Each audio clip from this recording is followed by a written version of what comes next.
यशो देवदत्तं धनञ्जयः पौन्द्रौ दद्मौ महाशङ्खं भीमकर्मावृकोदरः अनन्तविजयं राजा कुन्तीपुत्रो युधिष्ठिरः नकुलसहदेवश्च सुघोषो मणिपुष्पकौ కారాగ్రే వసతే లక్ష్మి.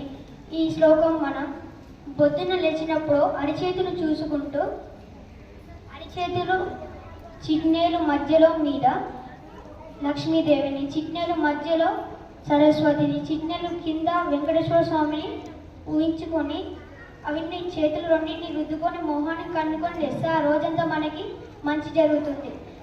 గంగే చ యమునే చైవ. ఈ శ్లోకం కారాగ్రే వసతే లక్ష్మి కరమధ్యే సరస్వతి కరమూలే తు గోవిందః ప్రభాతే కరదర్శనం. గంగే చ యమునే చైవ. ఈ శ్లోకాన్ని మనం స్నానం చేసేటప్పుడు నీళ్ళని రెండు చేతులతో పట్టుకొని ఈ శ్లోకం చదివి నీళ్ళని మనం స్నానం చేసే బకెట్లో కానీ ఎందులో పోస్తే అన్ని గోదావరి, సరస్వతి ఇన్ని నీళ్ళలో ఇన్ని చెరువులలో స్నానం చేసిన పుణ్యం మనకు కలుగుతుంది. నదులలో స్నానం చేసిన పుణ్యం మనకు కలుగుతుంది. గంగే చ యమునే చైవ గోదావరి సరస్వతి నర్మదే సింధు కావేరి అస్మత్ జలస్మిన్ సన్నిధిం గురు. జై శ్రీమన్నారాయణ. ఓం అస్మద్ గురుభ్యో నమః.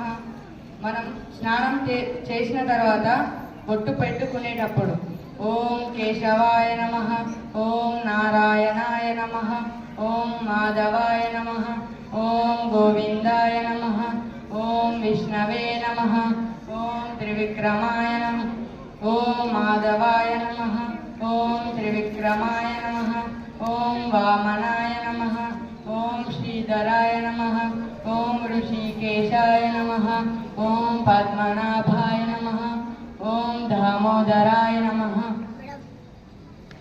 మనం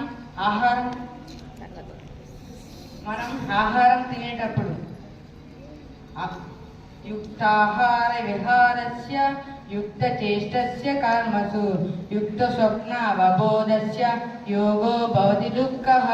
అహం వైశ్వానరో భూత్వా ప్రాణినం దేహమాశ్రితః ప్రాణాపాన సమాయుక్తః పచామ్యన్నం చతుర్విధం. ధన్యవాదాలు.